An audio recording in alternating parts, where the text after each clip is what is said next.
রোমের ছোট ভাই দেশে যাব, বিয়ে শাদী করব। ওর বিয়ে নিয়ে যে পরিকল্পনা, আসলে আমি শুনে খুব অবাক হয়েছি। আচ্ছা জোনায়েদ, জি, তো তোমার যে পরিকল্পনা আছে এই পরিকল্পনা বলো। হ্যাঁ, এই যে দেশে যাবে বিয়ে করবা, হ্যাঁ, জি। বিয়ে করবা যে মেয়েটাই দেখছো?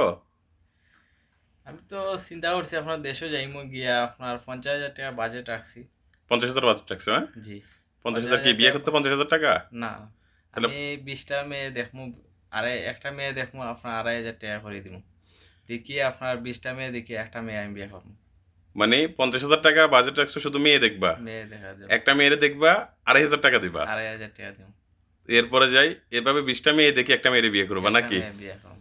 বাহ বাহ বাহ, গুড গুড। তোমার তো চিন্তা ভাবনা খুব ভালো। তো তুমি জি, যে 20টা মেয়ে দেখবা, যদি প্রথম মেয়েটাই তোমার পছন্দ হয়ে যায়, জি। তাহলে কি বিয়ে শাদী করে ফেলবে না, নাকি এরপরে 19টা দেখবা? না, এটা তো প্রথমে যারা দেখিয়ে তো ভাল লাগে আপনার, এটা আমি অপশনাল রাখবো।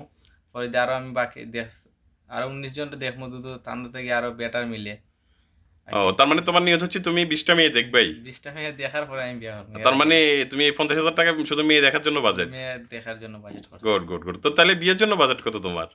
বিয়ের জন্য বাজেট তো আপনার রাখছি 5 লাখ।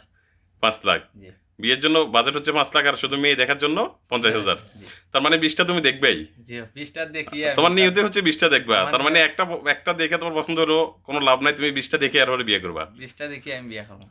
এই হচ্ছে আমাদের বিদেশিদের অবস্থা। এদের নিয়তে হচ্ছে 20টা 25টা দেখিম, পছন্দ নিয়ে- হোক না হোক এই 20টা দেখে একটা বিয়ে করবো।